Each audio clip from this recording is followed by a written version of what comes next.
안녕하세요. 마지막 시간 시작하겠습니다. 인사부터 먼저 드리겠습니다. 안녕하세요. 네, 저는 알파제이 보험계리법인 이정민 계리사입니다. 제가 LS그룹을 맡은 지도 벌써 한 6, 7년 정도가 됐는데요. 그동안 전화나 이메일로만 소통했던 담당자분들이랑 이렇게 직접 마주보게 돼서 매우 영광이고 귀한 시간 내주셔서 너무 감사드립니다. 그러면 이렇게 이번 시간도 유익한 시간이 되셨으면 좋겠습니다. 그럼 발표를 시작하겠습니다. 제가 발표드릴 주제는 표준자료 요청서 작성 방법에 대해서 말씀드리려고 합니다. 표준자료 요청서라고 하면 저희가 그 연말에 계리평가 할 때 이런 엑셀 자료를 늘 보내드립니다. 그래서 이 엑셀 자료에 올해 12월 말일자 기준으로 자료 채워달라고 저희가 늘 말씀을 드리는데요. 이 자료를 어떻게 그동안 늘 작성을 잘 해주시긴 하셨는데 이런 내용을 왜 작성하고 어떤 기준으로 작성하는지를 이번 기회에 설명을 드리고자 합니다.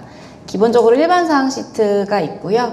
두 번째로 재직자 명부 시트, 그리고 마지막 퇴직자 명부 시트 이렇게 있습니다. 그러면 일반사항 시트부터 설명드리도록 하겠습니다.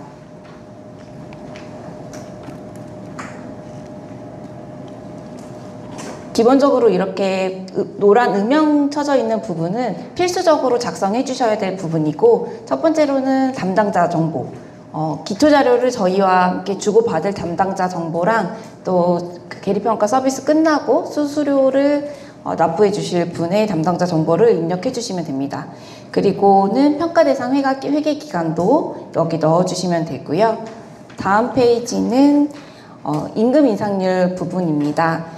임금 인상률 과정은 회사의 미래의 급여 수준을 결정하는 과정으로서 퇴직급여 부채를 평가할 때 가장 중요하게 보는 요소 중 하나입니다.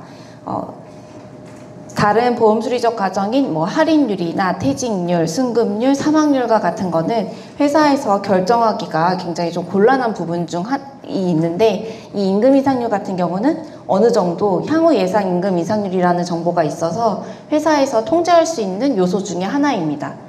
보통 임금 인상률 과정은 과거의 회사의 임금 인상률 수준이랑 향후 예상되는 임금 인상률 수준, 이 두 가지를 좀 고려해서 최종 결정하곤 있는데요. 그래서 저희가 보통은 직전 5개년치의 임금 인상률 정보를 받고 있습니다. 이 임금 인상률 수치는 노사 협약이나 임단협 같은 게 있으시면 거기서 나온 기본급여의 인상률을 기재해 주시면 됩니다. 만약에 직군에 따라서 임금 인상률이 다르면 직군별로도 구분해 주시면 되고요. 근데 우리는 기본급 인상 같은 게 별도로 없다, 이런 경우라면 총액 기준으로 임금 인상률이 몇 % 정도인지 평균 내주셔도 됩니다. 또한 어떤 회사 같은 경우는 우리는 연봉제라서 임금 인상률이 사람마다 다르기 때문에 별도로 줄 게 없다, 이렇게 얘기해 주시는 경우도 있으세요. 그런 경우라면 생략해 주셔도 됩니다. 만약 저희가 이렇게 생략하는 경우에는 저희가 어떤 숫자를 보통 사용하냐면 한국은행에서 발표하는 물가안정 수치라고 있습니다. 현재는 2%인데 이제 그 율을 저희가 사용해서 적용하고 있습니다. 여기서 작성해주는 향후 예상 임금 인상률이 있는데, 이 향후 예상은 앞으로 1, 2년 동안의 단기적인 미래 임금 인상률을 의미하는 것은 아니고요. 여기는 장기적인 계획으로서 회사에서 정책적으로 참고하는 숫자가 있으면 그때 여기에도 숫자를 넣어주시면 됩니다. 그럼 이제 저희가 과거 임금 인상률이랑 미래에 예상되는 임금 인상률 수치를 믹스하든지 아니면 이제 다른 더 합리적인 숫자가 있으면 이 율을 사용하고 있습니다. 그리고 두 번째로는 저희가 급여 체계, 호봉제인지 연봉제인지도 정보를 받고 있고, 이 정보를 토대로 승급률을 적용할지 안 할지를 결정해서 사용하고 있습니다. 다음으로는 임금 인상률 다음으로 중요한 과정인 할인율에 대해서 말씀드리겠습니다.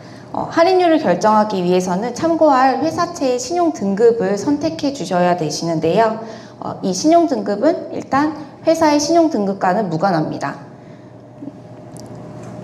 IFRS 기준에 따르면 할인율 참고하는 신용 등급은 우량회사채의 금리를 사용할 것을 권고하고 있어서 보통은 회사채 AAA부터 싱글 A- 중에서 선택을 하고 있는데요. LS그룹 같은 경우는 AA-를 현재 참고해서 결정하고 있습니다. 이런 신용등급은 한번 결정하면 회계 연속성 측면에서 변경하지 않는 것이 일반적이고 LS 역시 10년 이상 변경 없이 AA-를 사용하고 있습니다. 채권 등급이 낮아지면 할인율이 그만큼 높아지기 때문에 퇴직 부채가 감소하는 그런 효과가 있습니다. 다만 채권 등급이 낮을수록 할인율의 변동폭이 굉장히 커지기 때문에 확정급여 채무의 변동성도 커지게 돼서 보통은 보수적으로 채권 등급을 중상위 등급을 선택하는 것이 대부분이고 시장에서도 AA 정도를 주로 선택하고 있는 상황입니다. 다음으로는 퇴직급여 추계액, 즉 확정급여 채무의 변동 내역에 대해서 작성해 주셔야 되는데요. 일단 이 표액 같은 경우는 가장 중요한 건 발생 기준으로 작성해 주셔야 됩니다. 먼저 퇴직급여 추계액이 증가하는 경우는 계열사에서 전입 오거나 합병으로 인해서 퇴직급여 추계액을 승계받아서 오는 그런 경우가 해당되고, 추계액이 거꾸로 감소하는 경우에는 퇴직으로 인해서 퇴직금 지급을 하는 경우, 중간정산, DC 전환, 위로금, 그리고 전출이나 분할로 인해서 추계액이 나가는 경우를 예를 들 수 있습니다.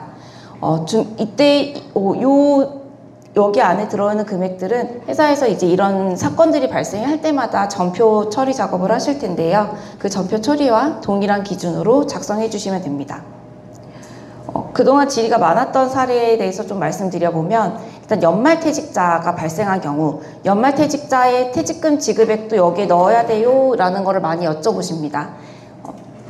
근데 연말퇴직자 같은 경우 보통은 실제 퇴직자에게 돈이 나가는 거는 보통은 이제 그 다음 연도에 지급을 하게 되는데, 연말퇴직자 이미 퇴직은 했으니까 회사 입장에서는 이거를 추계액에서 상각하면서 미지급금으로 처리하는 경우들이 대부분입니다. 이렇게 미지급금으로 처리하게 되는 경우에는 이미 부채에서 빠졌기 때문에 여기 지급액에다가 숫자를 넣어 주셔야 됩니다. 그리고 이제는 미지급금이 됐으니까 한마디로 이제 그 근로자에 대해서는 회사가 더 이상 부채를 계상할 필요가 없습니다. 그렇기 때문에 그런 경우라면 재직자 명부에도 작성을 해주시면 안 되시고 퇴직자 명부에도 넣어 주셔야 합니다. 거꾸로. 두 번째로 또 많이 얘기하는 게 DC 전환 같은 경우인데요. 여기서 보시면 DC 전환이라고 적혀 있고 DC 부담금이라고 적혀 있진 않습니다.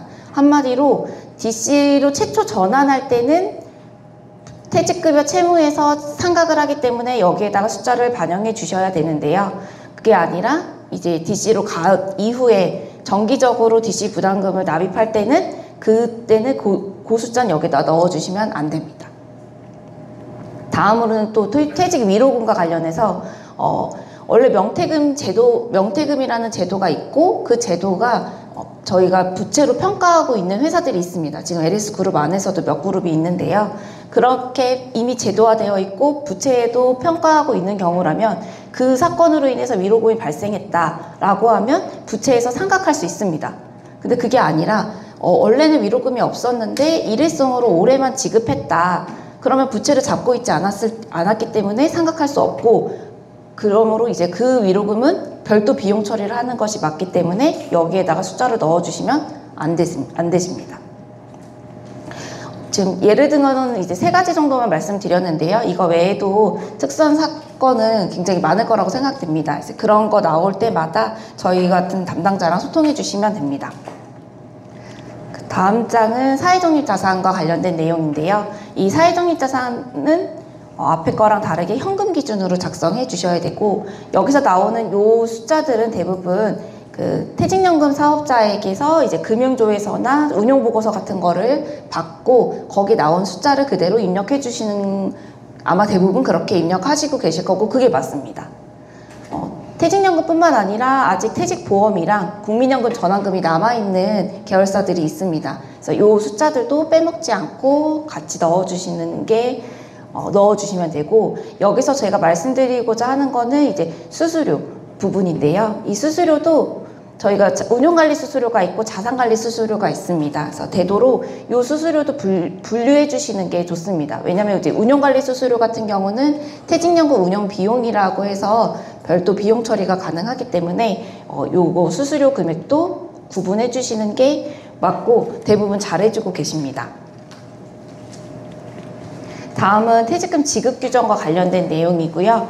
이 퇴직금 지급 규정은 이제 퇴직금을 어떻게 계산하는지에 대한 회사 규정을 적어주시면 됩니다.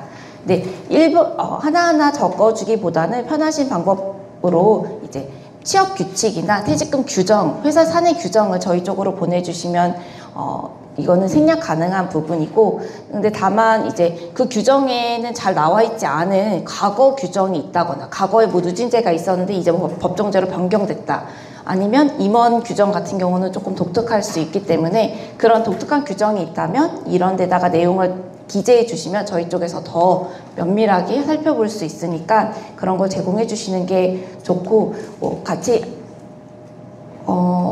네, 좋을 것 같습니다. 다음은 기타장기종업원 급여와 관련된 내용인데요. 기타장기 종업원 급여는 이제 근속연수가 증가함에 따라 여기서 특별하게 회사에서 현물이나 휴가, 유급휴가 같은 거, 그리고 뭐 다른 뭐 이런 포상을 해주는 경우, 그거를 이제 기타장기 종업원 급여라고 하고, 이제 그 급여를 평가하는 경우 여기에다가 규정을 넣어주시면 됩니다. 과거 같은 경우는 보통 평가를 안 하는 경우도 많았었는데 최근에는 감사인들이 평가 요구가 되게 높아져서 지금 LS그룹도 대부분이 기타장기 종업원 급여를 평가하고 있습니다. 그래서 평가하는 경우 이제 규정 다 기재해 주시고, 그리고 1년 동안 이제 장기 근속으로 인해서 나간 지급액 여기다가 넣어주시면 되고, 혹시 전입이나 합병 같은 걸로 인해서 승계받은 금액이 있다면 그 금액도 여기다가 기재해 주시면 됩니다. 장기근속 포상 규정 중에 이제 다른 것들은 크게 뭐 문제되는 건 없는데요. 이제 유급휴가 같은 경우가 이슈가 약간 될 수 있습니다. 그래서 유급휴가를 평가하느냐 안 하느냐, 그래서 지금 평가하는 계열사도 있고 안 하는 계열사들도 있습니다. 유급휴가가 실제로 규정화되어 있기는 하지만 실제 뭐 집행은 많이 안 한다, 그리고 만약에 유급휴가를 사용하지 않은 경우 별도로 현금으로 지급하지 않는다, 뭐 이런 것 때문에 평가를 안 하는 경우도 있는데, 이제 이거는 어떤 게 이제 막 옳고 그름이 이제 아직 명확하지가 않아서요. 그래서 감사인과 최종 협의하고 진행해 주시는 게 가장 깔끔합니다. 또 추가적으로 말씀드릴 게, 이제 기타 장기 종업원 급여가 규정이 변경되는 경우들이 간혹 있으세요. 근데 규정이 변경됐는데 이제 이게 저희 쪽이랑 이제 사인이 안 맞아서 여기다가 기재를 변경되었다라고 좀 약간 이제 노티를 해주시면 저희가 이제 놓치지 않는데, 간혹 가다가 저희도 놓치는 경우들이 간혹 있습니다. 그래서 만약에 규정이 변경됐으면 그것도 살짝 알려주시면 너무 감사하겠습니다. 다음은 임금 피크제와 관련된 사항인데요. 정년이 60세로 이제 변경이 이제 몇 년 전에 되긴 했지만 60세로 정년 연장이 이뤄지면서 대부분 회사들이 다 임금 피크제를 규정을 두고 있습니다. 그래서 임금 피크제가 되면 이제 피크 개시 연령부터 보통은 급여가 이제 감소하게 돼서 퇴직급여 측면에서는 이제 불리해지기 때문에 이제 임금 피크제 대상자분들 경우에는 이제 이거를 중간정산을 받거나 아니면 DC로 제도 전환을 해서 다 회사 입장에서는 이제 부채가 사라지게 됩니다. 그래서 회사의 실제 정년은 60세 이상이겠지만 퇴직급여 부채의 평가상의 정년은 60세보다 더 작아질 수 있고, 그 나이가 대부분은 이제 피크 개시 연령이 되거든요. 그래서 요 규정도 만약에 관리하고 있는 게 있다라고 하면 꼭 넣어주셔야 합니다. 마지막으로 특수상황 같은 경우는 이제 퇴직급여 채무 입장에서 이번 연도에 특별한 이벤트가 발생한 경우 여기에다가 기재해 주시면 되는데요. 예로 든 이런 사건들이 특수 이벤트라고 할 수 있습니다. 구조조정이 생겼다라거나 이러면 이제 부채가 확 줄겠죠. 합병이나 분할, 임금 피크제가 도입됐다거나 누진제가 폐지, 이런 제도가 바뀌는 그런 경우, 대규모 DC 전환, 이런 게 요즘에 약간 이슈긴 합니다. 보통 요즘 젊은 분들 같은 경우는 이제 본인 이제 투자하는 거에 또 재미를 많이 갖고 계셔서 요즘은 DC로 제도 전환을 해서 본인이 자기의 퇴직금을 운용해 보겠다 이런 분들이 많은 걸로 알고 있습니다. 그래서 한두 명 정도, 그러니까 회사 규모상 뭐 5% 정도 이내로 DC 전환, 그러니까 평상시랑 유사한 수준으로 DC 전환을 하는 경우는 특수 이벤트라고 할 수 없겠지만, 한 직전 5년 대비보다 이번 연도에 갑자기 DC 전환이 확 늘었다. 이러면 그것도 특수 이벤트로 볼 수 있습니다. 그래서 그런 게 있으면 또 여기다가 적어주시면 저희가 평가하는데 큰 도움이 될 것 같습니다. 이런 특수 이벤트가 발생하면 이제 기업 회계 기준서상 발생주의로 이 효과를 인식하게끔 되어 있기 때문에 발생 시점에서 저희 쪽으로 얘기해 주셔서 이제 최종적으로는 감사인가 이거를 정산손익으로 인식할지 뭐 안 할지 이런 거를 판단하겠지만 저희에게도 이 부분에 대해서 알려주시면 같이 고민해 보겠습니다. 다음은 재직자 명부 시트에 대해서 말씀드리겠는데요. 이제 이 보통 재직자 명부 시트는 인사 담당자분들이 많이 작성해 주고 계십니다. 여기 재직자 명부 한 명 한 명, 그러니까 일단 재직자 명부 시트에 오는 사람들에 대해서는 저희가 평가하는 인원들을 다 넣어주면 된다라고 보시면 되세요. 그래서 평가 대상 인원 중에서 대부분은 다들 안 빼먹지만 주의해 주셔야 할 점은 1년 미만자도 꼭 여기에 포함시켜 주셔야 합니다. 1년 미만자는 이제 아직 지금은 퇴직금이 당연히 없지만 미래에 퇴직금이 발생할 수 있기 때문에 여기에 넣어주시는 거라고 보시면 되시고요. 그러면 종업원 한 명 한 명에 대해서 뭐 4번, 저희가 식별할 수 있는 4번이면 되고요. 뭐 임직원 구분, 직군, 성별, 생년월일, 입사일자, 중간정산일자, 30일 평균임금 이런 거 같은 정보를 쭉 작성해 주시면 저희가 한 명 한 명에 대한 퇴직 부채를 계산하고 그거를 다 더해서 회사의 최종 퇴직 부채를 산정하고 있습니다. 여기서 좀 주의 깊게 보셔야 될 부분은 입사일자랑 중간정산일자, 평균임금 이런 부분인데 이제 입사일자 같은 경우는 그룹사가 아닌 경우는 특별하게 뭐 이슈가 될 게 없는데요. 이제 그룹사 같은 경우는 그룹 안에서도 전입 전출이 빈번하다 보니 이 입사일자를 우리 회사 지금 현재 다니고 있는 회사에 입사일자를 넣어야 할지 이전에 있었던 그 전 계열사의 입사일자를 넣어야 할지 약간 이런 게 헷갈릴 수 있습니다. 그래서 LS 그룹 같은 경우는 이 입사일자를 웬만하면 꼭 그룹 입사일 기준으로 작성해 주시는 것이 깔끔합니다. 왜냐하면 보통 이 입사일자를 저희가 보는 이유는 기타 장기 종업원 급여, 장기 근속 포상 때문에 그거를 이제 평가할 때 사용하기 때문에 이걸 보는데요. 장기 근속 포상을 계산할 때 대부분 그룹 입사일을 기준으로 근속연수를 산정하는 것으로 알고 있습니다. 그래서 사실 저희가 이 입사일자도 받고 LS그룹 같은 경우는 장기 근속 포상 기준일이라고 해서 따로 기준일자를 하나 더 받고 있긴 합니다. 혹시라도 이게 저희가 잘못된 정보를 받을까봐.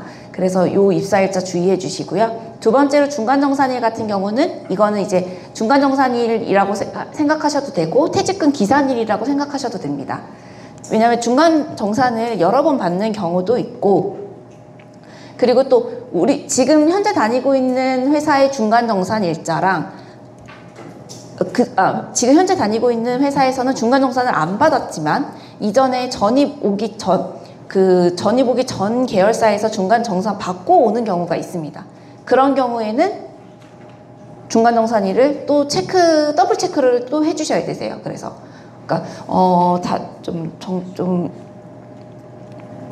그래서 이 중간정산일은 퇴직금 기산일이랑 똑같다 이렇게 봐주시면 가장 깔끔할 것 같습니다. 평균임금은 주의해 주셔야 될 게 이제 1년 연말 입사자 같은 경우는 직전 3개월 평균임금을 계산할 때 아직 3개월이 되지 않았으면 임금이 되게 작게 나오게 됩니다. 그래서 이런 분들도 월급여 기준으로 작성해 주시는 주의가 필요하고요. 또 LS 같은 경우는 여기 노란색으로 칠해져 있지가 않은데 퇴직급여 추계액 K갭 숫자 요거를 꼭 받고 있습니다. 이유는 아직 임원에 대해서 임원 평가를 K갭 숫자를 그대로 사용하는 아직 계열사들이 많습니다. 그래서 그것 때문에 아직까지 K갭 숫자를 저희가 꼭 받고 있습니다. 이 부분까지 참고해 주시면 되고요. 다음 재직자 명부 시트에 추가적으로 사실 이런 사례는 크게 없기는 한데요. 군 경력 등 가상 근속연수가 있다면 가상 근속연수 작성해 주시고, 만약에 무급휴가 때문에 차감되는 근속연수가 있다면 그런 것도 넣어주시고, 또 제도 구분, 뭐 혼합형인지 DC형인지 뭐 DB형인지, 그리고 퇴직금 제도에 있는지 이런 내용, 그리고 기타 장기 종업원 급여 산출 대상인지 아닌지의 여부, 작년에 요 대상자의 여부에 올해는 대상이었다, 이거에 예스 주셨던 곳이 많으세요. 그래서 원래 정규직이면 전부 대상이지만 그러면 다 Y를 넣어주셨어야 되는데, 이제 올해 받아가신 분들만 Y로 주신 분들이 있었더라고요. 그래서 그런 요런 약간 디테일한 부분에서 혹시 작성하다가 항상 헷갈리면 언제든지 질의를 먼저 주시는 게 그래서 편할 것 같습니다. 그래서 나머지 정보 같은 경우는 뭐 특이사항이 크게 없을 것 같아서 넘어가도록 하겠습니다. 다음으로는 퇴직자 명부도 저희 쪽으로 작성해 주시는데요. 이 퇴직자 명부를 가지고 저희가 보통은 이걸 받는 이유가 경험퇴직률을 산출하기 위해서 이걸 자료를 받고 있습니다. 근데 200인 미만인 경우에는 이제 경험퇴직률을 산출을 별도로 하지는 않고, 그때는 이제 보험개발원에서 공포하는 표준퇴직률을 저희가 사용하고 있는데요. 그런 경우에도 사실 저희가 퇴직자 명부를 요청드리고 있습니다. 이유는 퇴직자 명부를 봤을 때 이제 전년도 퇴직자 명부에는 있었으나 올해 퇴직자 명부에도 없고 갑자기 또 사라지는 분들이 있으세요. 그래서 이제 퇴직자 명부에 이전에 있었던 퇴직자 명부의 정합성을 저희가 검증하기 위해서 퇴직자 명부를 받고 있습니다. 그래서 이 퇴직자 명부도 1년 동안 어떤 분들이 퇴사하셨는지 정보를 넣어주시면 되는데, 주의 깊게 보셔야 할 부분이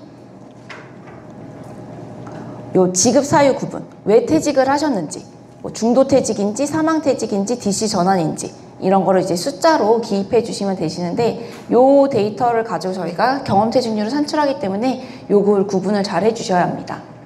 그리고 퇴직급여 지급 금액도 저희가 작성을 받고 있는데요. 그래서 요 금액 안에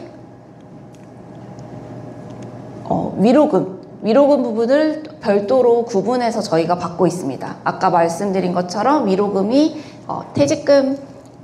퇴직급여 채무에서 상계가 될 금액인지 아닌지, 그거를 저희가 마지막으로 확인하기 위해서 위로금 지급액은 별도로 받고 있다는 점, 그 부분까지 감안해 주셔서 요거 부분도 작성해 주시면 됩니다.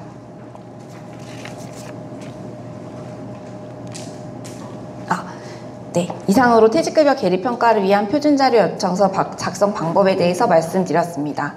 경청해 주셔서 감사드리고, 그럼 마지막으로 계리평가 관련된 주요 Q&A에 대해서 정혜선 계리사님께서 발표해 드리겠습니다. 감사합니다.